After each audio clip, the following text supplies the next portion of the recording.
I hope you're well out there and staying safe.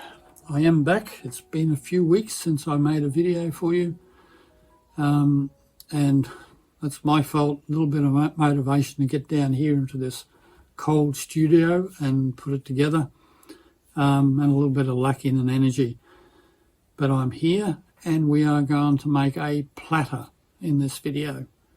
It's got a technique that I've tested. I haven't made a large platter doing this yet, so we'll see how it all works out, but in the test I made, it all worked fine.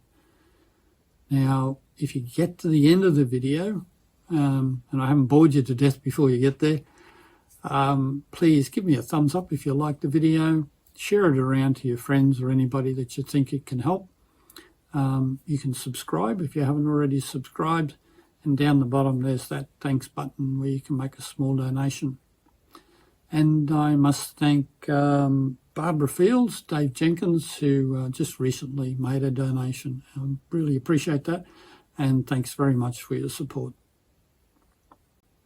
Now, another thing, I think this is new. I'm not sure. You're probably familiar with that little merchandise bar down the bottom of the video.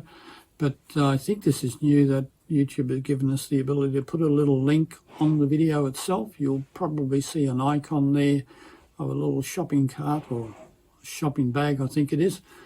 If you click on that, you can also see those products a bit better. Have a look at them. There's t-shirts, there's a mug, and I think there's a cute little, yeah, there definitely is a cute little teddy bear there.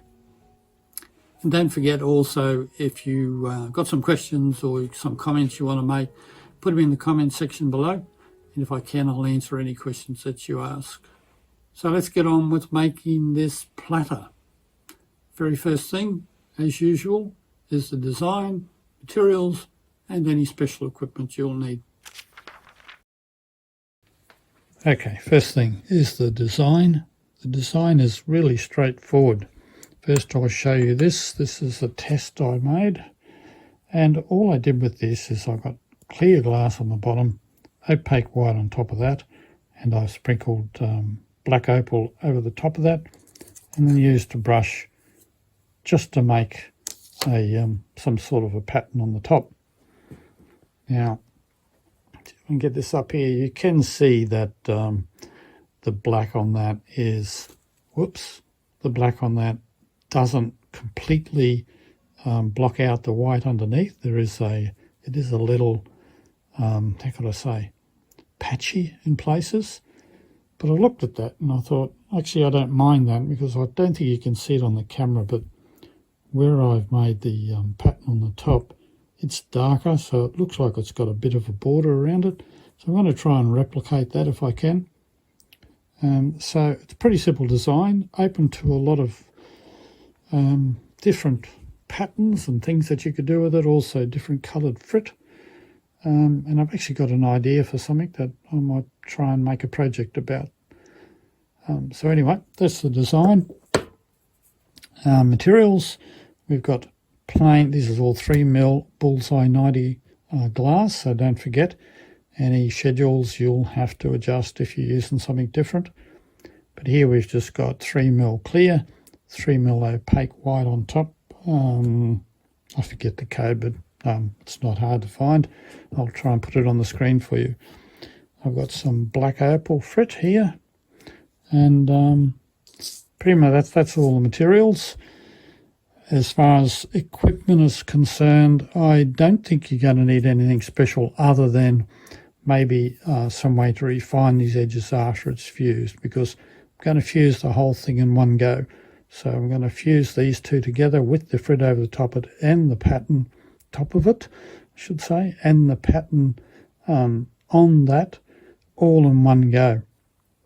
Edges are probably going to need some cleaning up before I'll then slump that into the mould. Now, by the way, it's my trusty, see if I can get that here, my trusty mould has got a very slight slope in it that I had made out of stainless steel. So that's the plan, and hopefully it's all going to go to plan. First thing I've got to do is I've got to cut up these into a size for my mould, and then after that I'll do the fret thing.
Okay, I've cut all my glass, got the opaque white on the top of the clear underneath.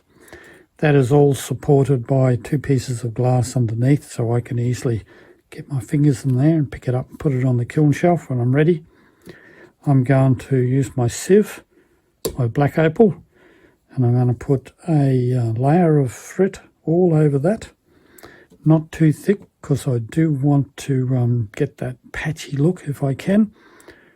And then after I've done all that, I'll put my design in it. So I'll get my mask on and we'll see how we go. Now, good thing about this is that if my design, if I muck it up, then all I've got to do is drop off all the frit off of the top, relayer it, start again. So pretty easy to correct mistakes.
Do you remember what I said, how I wanted this to work out?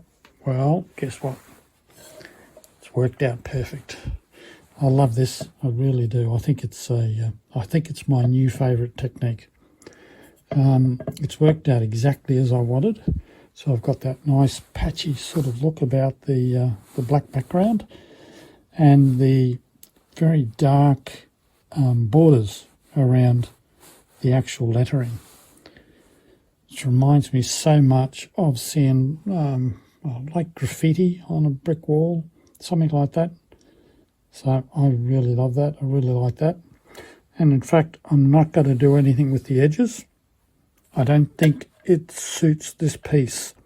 I think the piece really should not be, how could I say, nice and uniform and exact, if you know what I mean.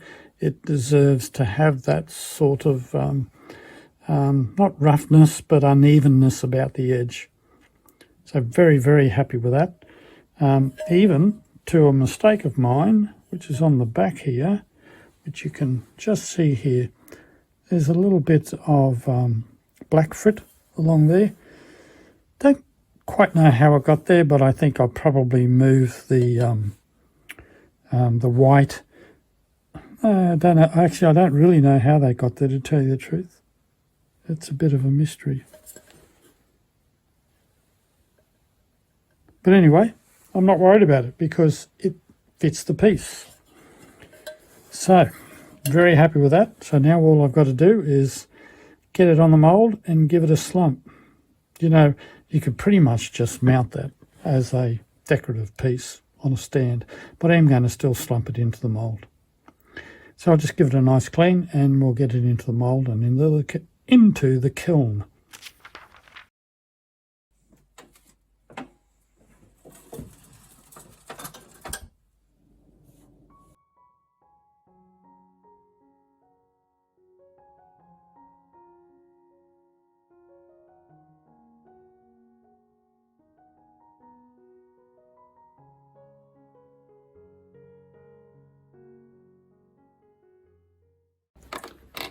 That is the one that I promised I'd show you once I finished it. That's the drape I made, I'm sorry to say, 3-4 weeks ago. And I had to flatten it out and drape it again, and that's how it finally came out. Given that it was basically just a test, it doesn't come out too bad for a finished piece. It's a little unstable sitting on the base there, so it really needs some of those larger bump-ons on the bottom of it. And that's on here, and that would support it and make it sit more stable. But all in all, it hasn't worked out too bad. Not quite what I expected, but it hasn't worked out too bad. Now, before I reveal the piece that you're expecting, that is the one we made in this video, just two other things that I want to talk about.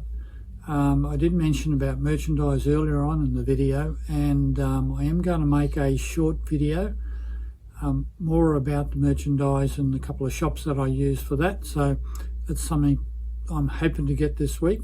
I'm not too sure. So something that you might be interested in. Now, the other thing that I would like to talk about is potentially memberships. I've given this a lot of thought. I'm not absolutely sure yet whether I want to do this because I don't feel right. If I'm asking people to pay a few dollars a month, I should be offering something worthwhile. If you're not familiar with YouTube memberships, it's where you pay a couple of dollars every month to support whoever it is you're supporting. In exchange, you get some benefits. It's the benefits that concern me. Everybody will get special emojis or icons that they appear with their name in the comments and that. And in addition, I can give you early access to videos, which just means that I would publish them. You'd be able to get in, have a look at them, basically before they get published completely out to the public. And potentially things like a live feed where we can interact and ask questions, that type of thing, whether that's of value. So that's the thought. Whether you're interested in that, please reply to that post I'll make in the comments just to let me know what you think about that.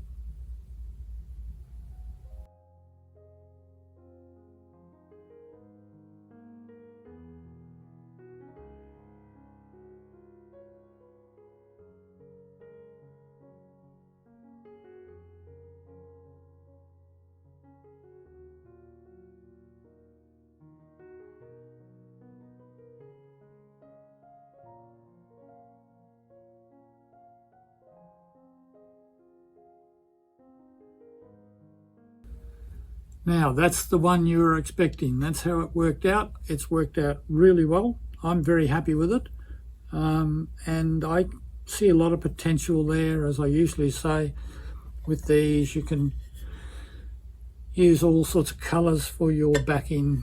You can use different coloured frit, and you can also, besides doing what I've done there, which is pretty much just like writing in it, you can do different patterns. You could include other little decorations on that if you wanted to. So like most things, there's a lot of potential there for variation. Give it a go. It's not hard, and I think you'll be pleased with it, and you can see some potential in it. So anyway, that's that one. I hope it will give you some good ideas. If you've got any questions, don't forget to ask them in the comment section below, and I will try and answer them. And for now, you're going to find a couple of suggested videos up there. Subscribe button right there. And until the next video, I'll say bye for now.